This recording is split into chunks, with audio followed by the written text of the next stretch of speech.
Assalamualaikum and good day everyone. We are from group 6 and today we are going to present on topic 9, goods and service tax and sales and service tax, and the rest of our video will be stated as GST and SST. First of all, let me introduce myself. My name is Raden Ahmad Nihani, metric number 243858. Before we get into the lesson, let me explain a little bit on the introduction. GST and SST are known as consumption tax. Tax charge is based on taxpayers' ability to pay, but from the perspective of expenditure incurred. GST is a multi-stage tax, while SST is a single-stage tax. And later I will explain more details about this.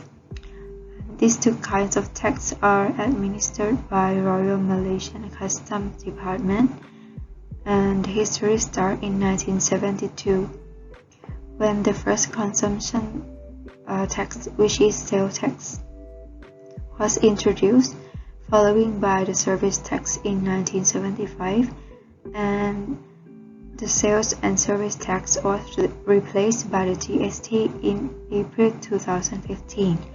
But in September 2018, SST was reintroduced to replace the GST. Next is the charge to tax. Goods and service tax or GST.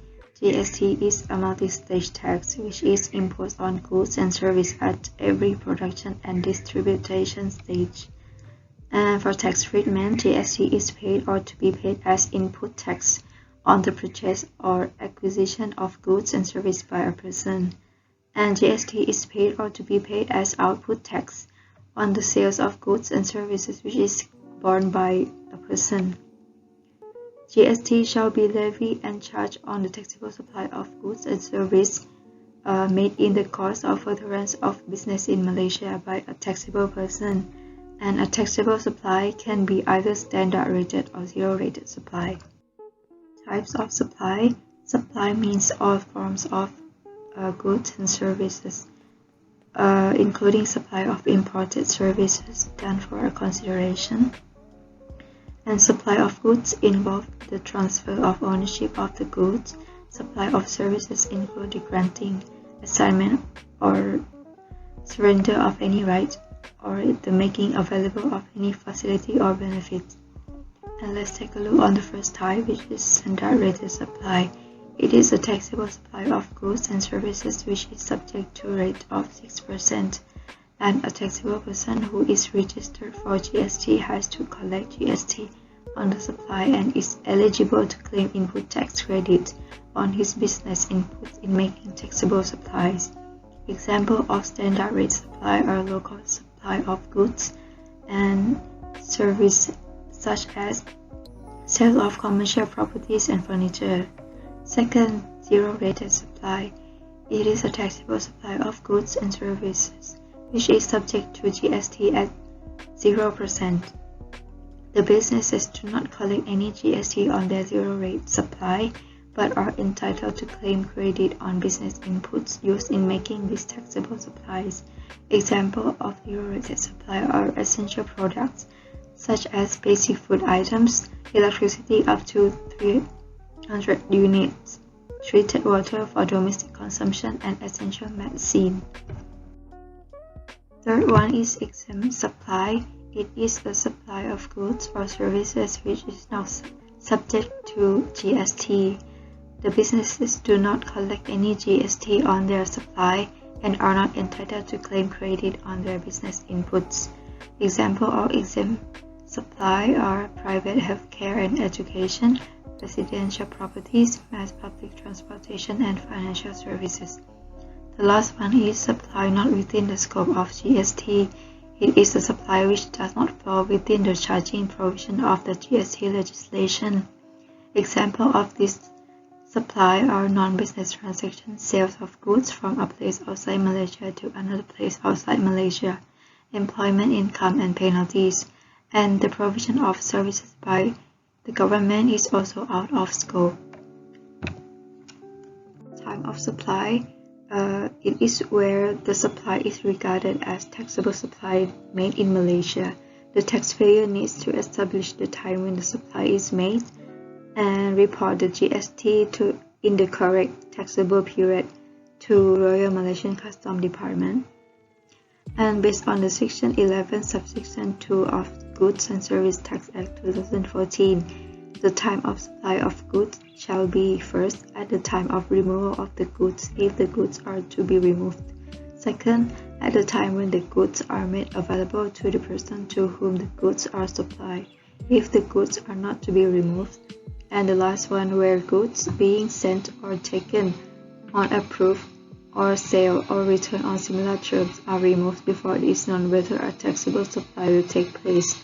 At the time when it becomes certain that the taxable supply has taken place, or 12 months after the removal, whichever is the earlier. Sales tax and service tax, or SST, it consists of two separate taxes, which are sales tax and service tax. And SST is a single stage tax, which means that the sales tax and service tax is imposed only once at the manufacturer stage, or importer stage, or service provider stage, and SST operates within Malaysia. Sales tax. The sales tax shall be levied and payable on any importation of taxable goods into Malaysia. And under Section 8, Subsection 1 of Sales Tax Act 2018, sales tax is charged on manufacture in Malaysia by a registered manufacturer and sold or used or disposed of by him, and imported into Malaysia by any person. Taxable goods manufacturers are required to or liable to be registered when sales value of taxable goods has exceeds 500,000 ringgit for a 12-month period. Sales tax is not charged on goods listed under proposed sales tax order, and certain manufacturer activities are exempted by Minister of Finance through proposed sales tax order. The sales tax rate is at 5%, 10% or unspecified rate, or exempted. Service tax in Malaysia is a form of indirect single-stage tax imposed on specified service termed as taxable service, and service tax is charged on any provision of taxable service provided in Malaysia by a registered person in carrying on his business, or any imported taxable service, which is a taxable service acquired by any person in Malaysia in carrying on his business from any person who is outside Malaysia. The rate of service tax is 6% of the price of premium for insurance policy, value of betting and gaming, and etc. of the taxable service as determined under Section 9 of Service Tax Act 2018. And the rate of service tax on the provision of credit card or charge card service is 25 ringgit per year on the principal and supplementary card.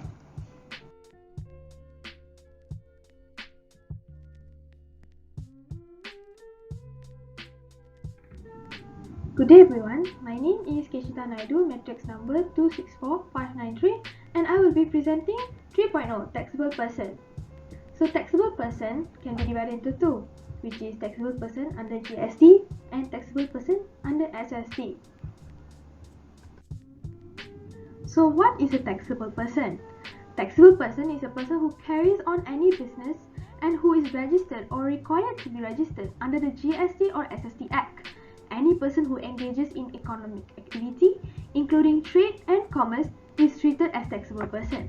Taxable person may make up of an individual, sole proprietor, partnership, corporation, federal and state government, statutory body, local or public authorities, society, club, trade union, corporations or cooperatives, joint venture, trustee, or any other organizations.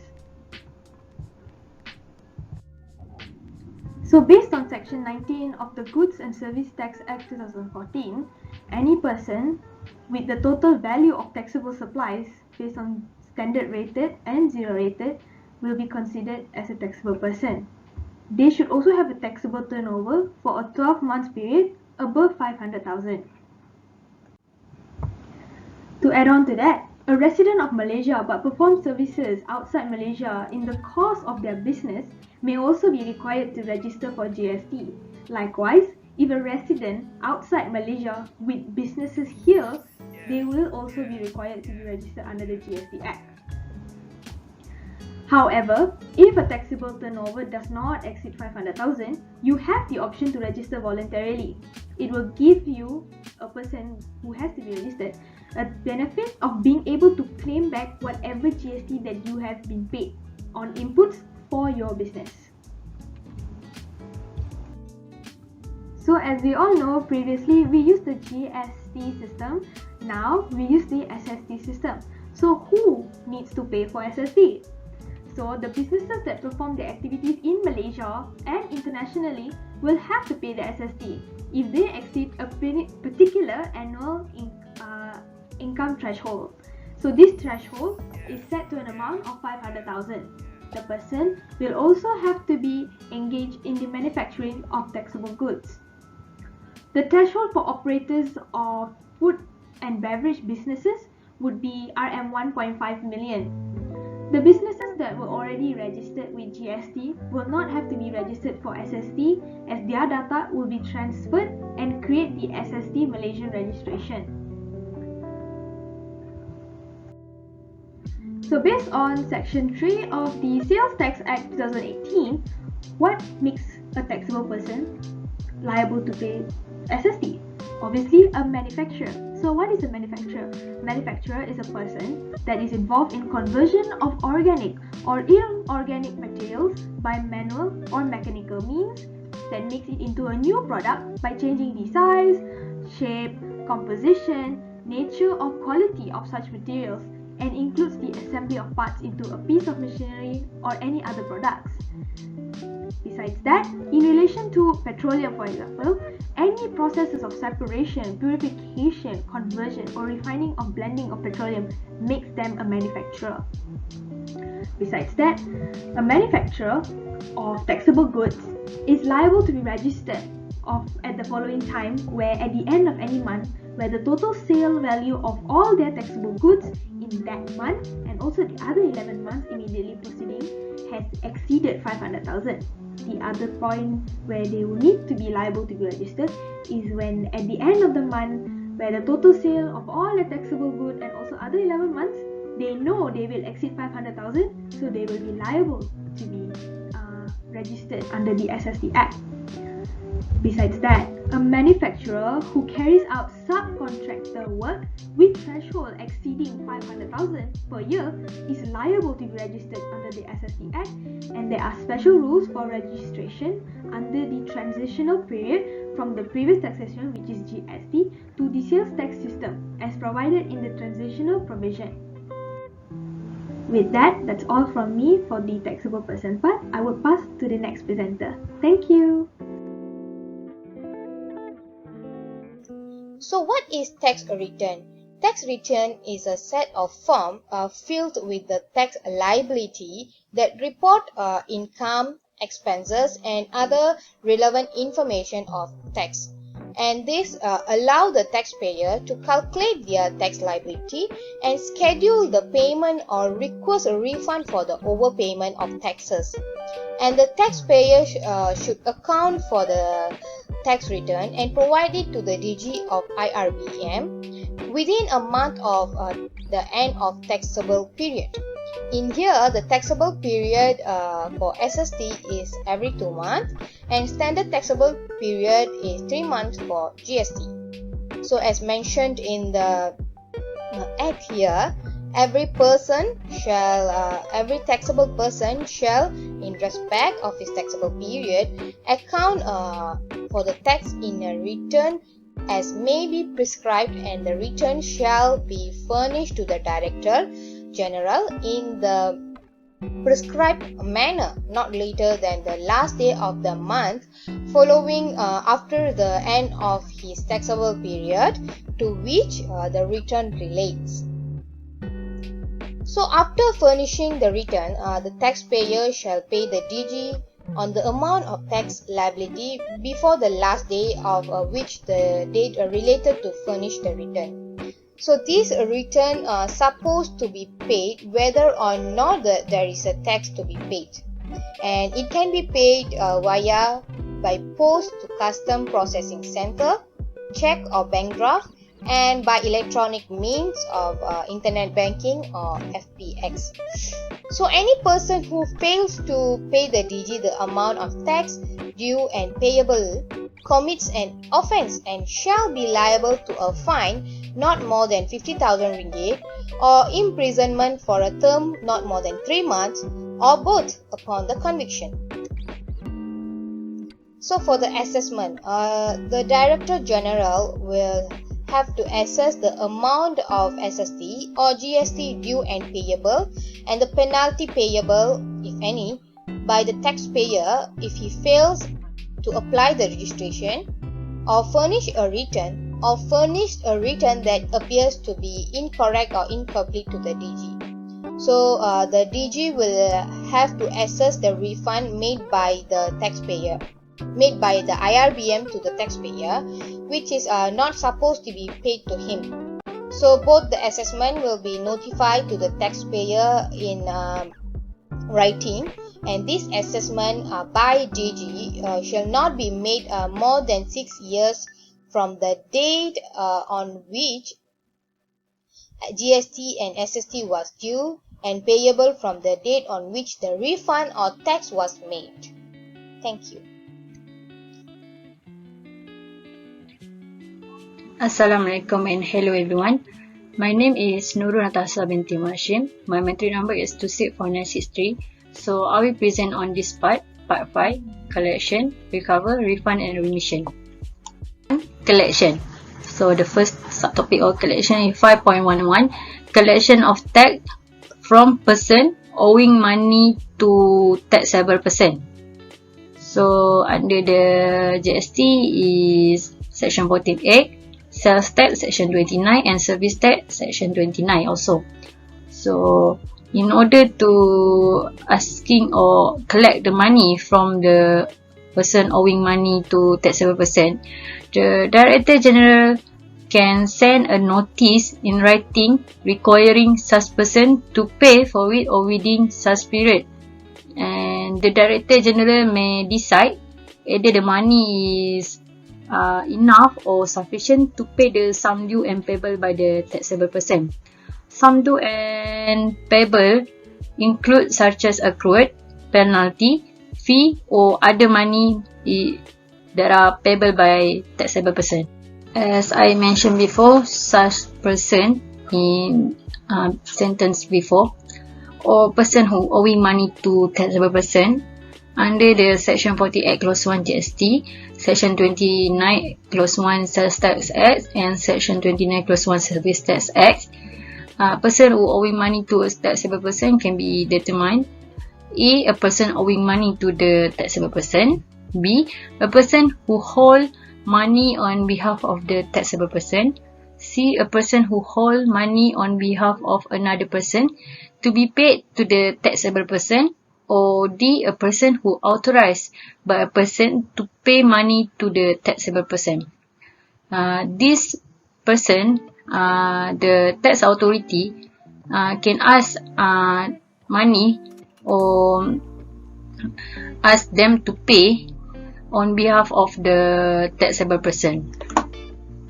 Collection of tax in designated area and special area, DA and SA.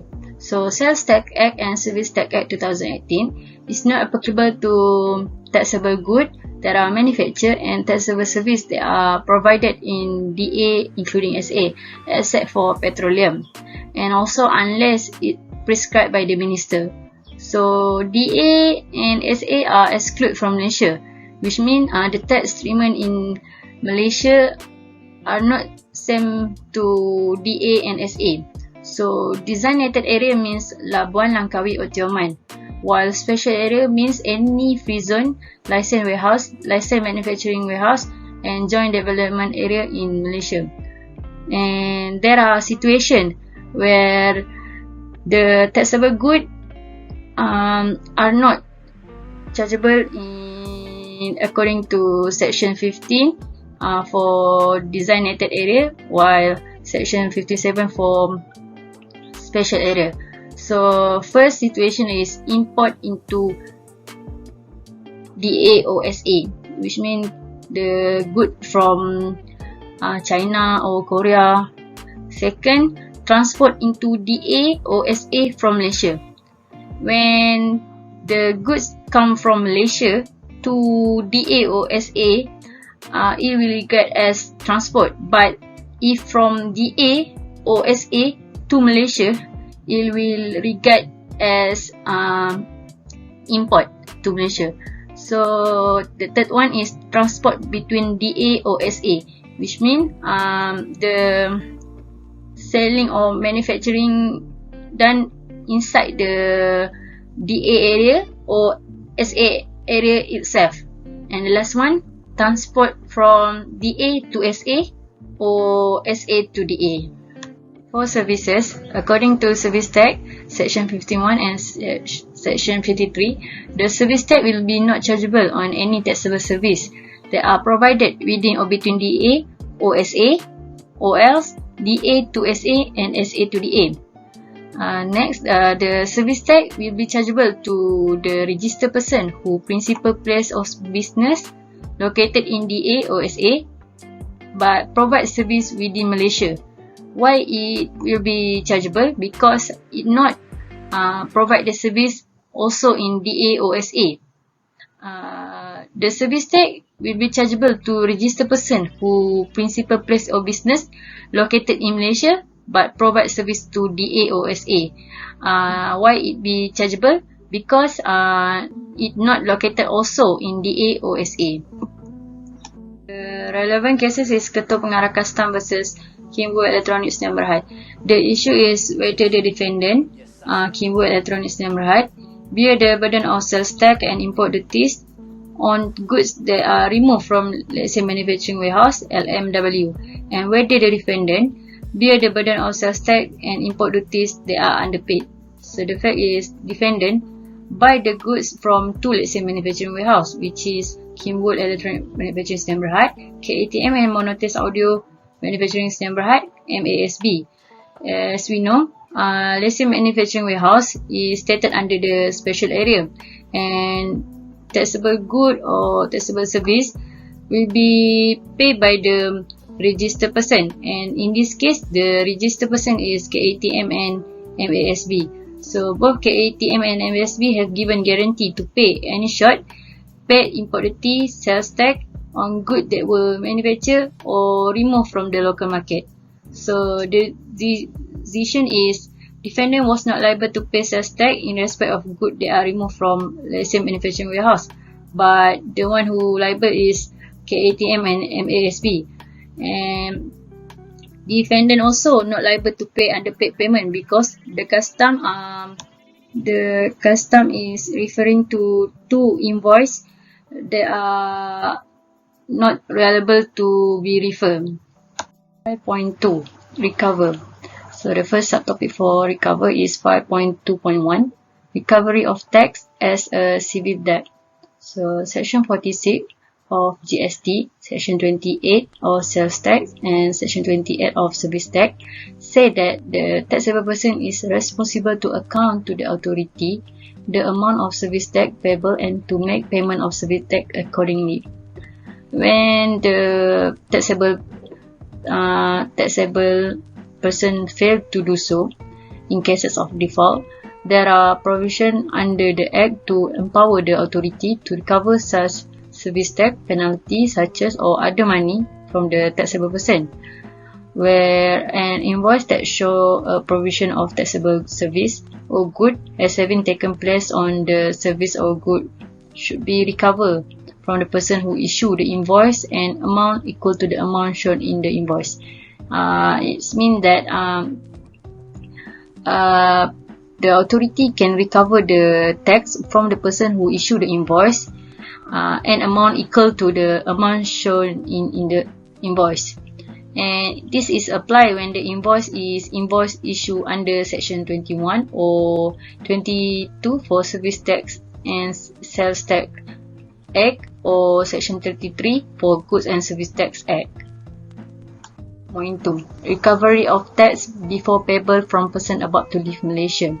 So according to Section 49 GST Act, Section 30 Sales Tax and Section 30 Service Tax, the Director General, the DG, may ask the taxable person to pay service tax at an earlier date if he believes and he deems fit that the taxable person has reason to leave Malaysia before service tax due that result the taxable person become payable. The director can ask the taxable person to pay first before he leave Malaysia, because if he leave before pay, the tax become payable. To do so, the Director General can issue a notice to Director General of Immigration that contain particular of the person with he offence and request that the such person be prevent from leaving Malaysia until the payment of sales tax or penalty fee or other money being paid, or a security for a payment is furnished to the certification of the Director General. So the Director General may allow the payment paid by installment by the taxable person. If there is failure in payment of such installment, a surcharge equivalent to 100% of outstanding balance will be imposed, in which the whole outstanding balance and the surcharge should become due and payable on the date of default in payment. It means that the installment payment facility will be withdrawn and the person is required to pay for it the whole outstanding balance on that date. The whole outstanding balance should be subject to surcharge of 100% of that outstanding balance, and such surcharge should be recoverable as if it were due and payable under the Act. Section 29 of GST, Section 31 of Service Tax and Section 31 of Sales Tax say that the Director General has reason to believe that any person is about or is likely to leave Malaysia without paying tax. So there are 5 items, which is all act is same but refer to different subsection. First one, any tax due and payable by him. B, any penalty payable. C, any surcharge which has accrued. Any fee payable, and any other money recovery from his under this act. 5.3 Refund.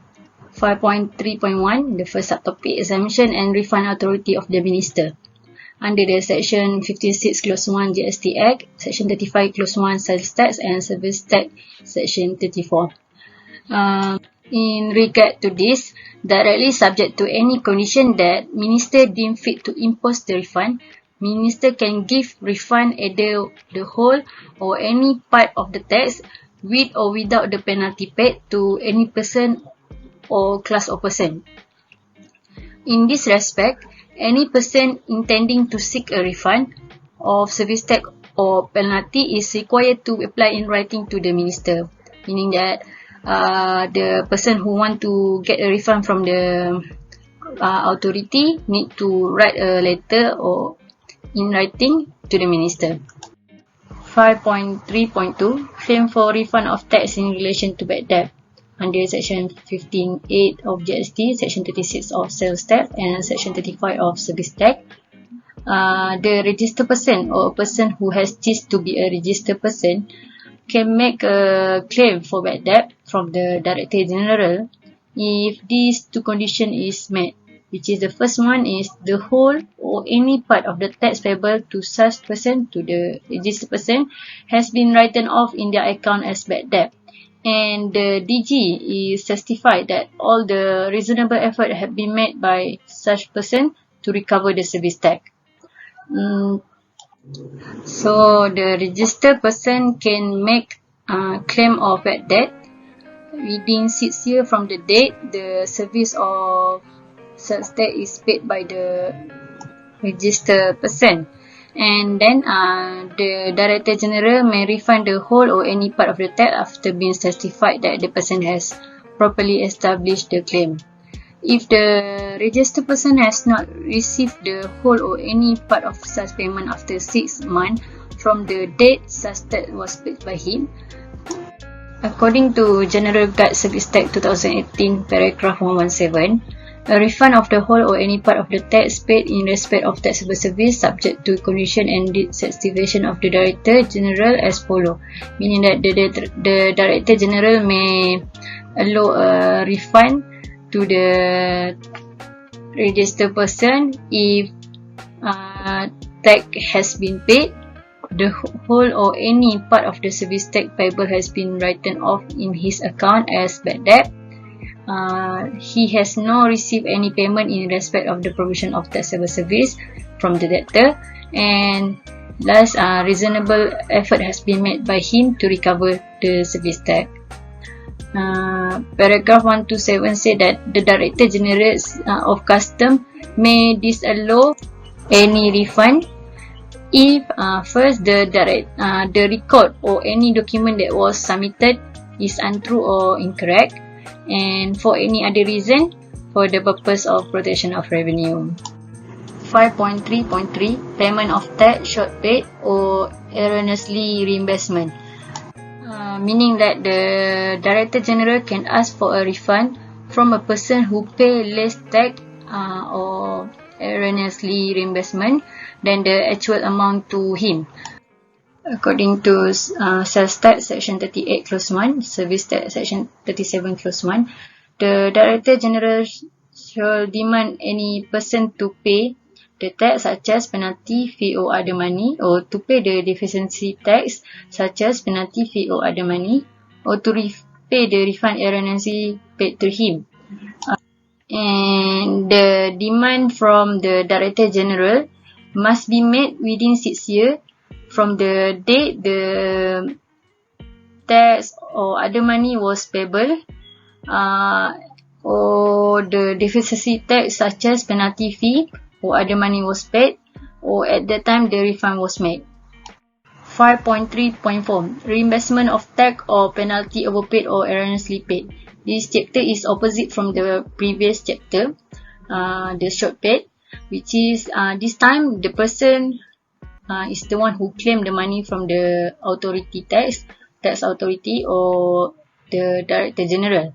So the person who can claim the money is any person who has overpaid or erroneously paid any service tax such as penalty, fee or other money, or the person is entitled to the refund under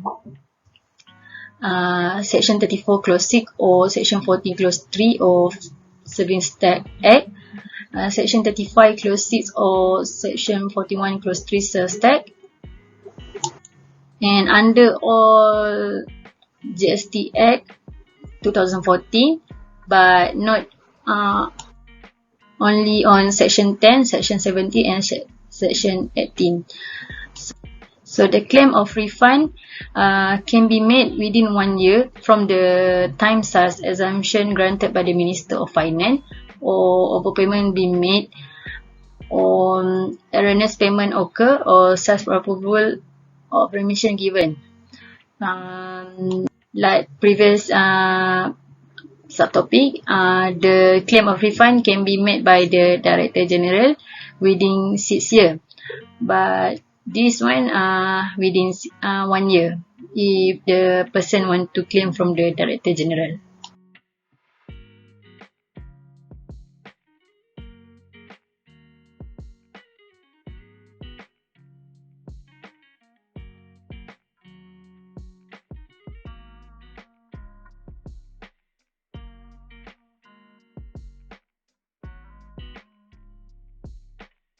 .4 Remission.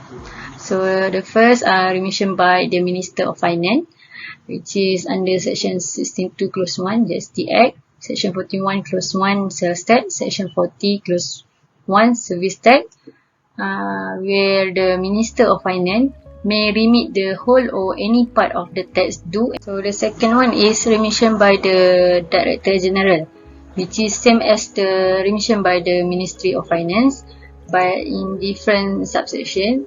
For GST under Section 62 Clause 2, Sales Tax Section 41 Clause 2, and Service Tax Section 40 Clause 2. The Director General may remit the whole or any part of the such as accrued penalty, fee or other money by any person where he didn't pay, and the person can make application through writing to the Director General with supporting evidence and document, which is the supporting document and evidence such as an appeal letter, audited account report, police report, fire report, a copy of insurance policy, and other related document if applicable. So the relevant cases is PHM versus Minister of Finance. In this case, it about the MOF who failed to exercise his power under Section 62 of the GST Act 2014 for remission. The issue is whether the taxpayer can have a judicial review against the MOF for its refusal to exercise its statutory power for remission. So the fact is, PHM in this case is subsidiary of a major Japanese multinational electronic company, and then the custom has conducted a GST refund to the taxpayer and made refund about 3,000, which is 6 months later, the custom issued a bill of demand for underpaid GST and further imposed a late payment of penalty to the PHM. And actually, PHM had on multiple occasions engaged and written to the custom to explain their position, but to not avail, meaning that nothing is taken in action by the custom. And then the custom merely informed that the bill was issued because the earlier refund was made erroneously, and then the PHM wrote to the MOF to explain the predicament and the appeal against the bill of demand by way of remission application pursuant to Section 62 Clause 1 of the GST Act. And then the MOH reject the application and provided no reason for that. The decision by the High Court said that PHM can ask to file a judicial review against MOF for its refusal to exercise statutory power, and this because of no reason provided by the minister to refuse for remission, while PMH maintained that it had correctly submitted the GST return and there had not been any procedure or substantive error in the form to MOH. That's all from me. So I will pass the presentation to the next presenter. Thank you.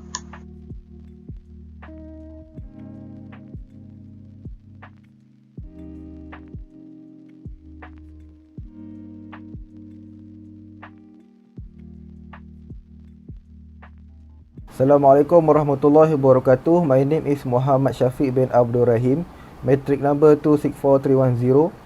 I'll be continuing presenting on the penalties for the SST and GST offences. Okay, first we have the late payment for GST. Under Section 41 of GST Act 2014, any person who fail to pay their GST in the specified period will be penalized. The imposition of penalty will start for the taxable period for which the tax payment are due and payable on the 31st of January 2016. So for the penalty rates, for the first 30 days, the penalty rates will be 10%, and for the second 30 days, the penalty will be add up of 15%, and for the third 30 days, the penalty will be at another 15%. The maximum penalty is 40% for the late payment of GST. Next, we have the late payment for SST. So, any sales tax or service tax that are due and payable is not paid wholly or partially by the person, and the person will be penalized for the late payment. The rate for the penalties is the same as GST, which is the 10% for the first 30 days, and for the second 30 days will be plus by 15%, and the third period of 30 days will be plus by another 15%. So the cumulative is maximum of 40% of penalty for late payment of SST. And the next we have late registration for GST. Under section 21 subsection 6 of GST Act 2014, liable person who fail to register within specified period will be liable to pay registration penalty for not less than 1,500 ringgit within 30 days and not exceed the amount of 20,000 ringgit for period more than 360 days. Next one we have tax evasion. So these activities is regarded as tax evasion. First, omit any information affecting the amount of tax chargeable. Second, make any false statement or entry in any return, claim or application. Third, give false answer to any question asked by the legal act. Third, prepare, maintain or authorize the preparation or maintenance of any false book or account or false document or false record. And last, make use or authorize the use of any fraud, artifice or contrivance. So tax evasion can be referred under section 89 subsection 1 for GST Act 2014, section 81 subsection 1 Sales Tax Act 2018, section 71 subsection 1 of Service Tax Act 2018. The penalty for tax evasion: for the first offence, the fine not less than 10 times and not more than 20 times of the amount of tax, or imprisonment for a term not exceeding 5 years, or both. For a second offence, the fine not less than 20 times and not more than 40 times of the amount of tax, imprisonment for the terms not exceeding 7 years, or both. For uncertain amount of tax evasion, the fine not less than 50,000 and not more than 500,000 ringgit, or imprisonment for the term not exceeding 7 years, or both. The next one we have is false information.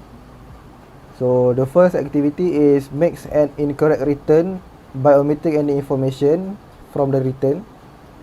Second, understate any output tax or overstates any input tax in a return. The third one is incorrect information in relation to any matter affecting own liability. And lastly, incorrect information in relation to any matters affecting liability of tax of any other person. False information can be referred under section 88 for GST Act 2014, section 87 for Sales Tax Act 2018, and section 72 for Service Tax Act 2018. The penalty for false information is fine not exceeding 50,000 ringgit, or imprisonment for terms not exceeding 3 years, or both, and penalty equal to the amount of tax undercharged.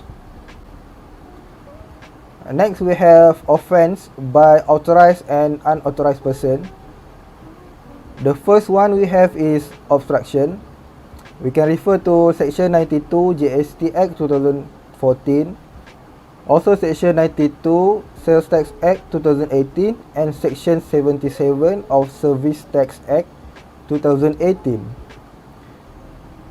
Any person who in any way obstructs, assaults or hinders any proper officers of service and sales tax or GST in discharge of his functions, the penalty is fine not exceeding 100,000 ringgit or imprisonment for a term not exceeding 5 years for SST and 7 years for GST, or the offender can be charged on both fine and imprisonment. And the next one we have is for unauthorized personnel. This can be referred under section 94B GST Act 2014, Section 91 Subsection B, Sales Tax Act 2018, and Section 76B of Service Tax Act 2018. Any person who is not authorized being the SST or GST collectors or attempt to collect any penalties under the specified act will be penalized. The penalty is fine not exceeding of 50,000 ringgit or imprisonment for a term not exceeding 3 years or both. That's all from our group. Thank you.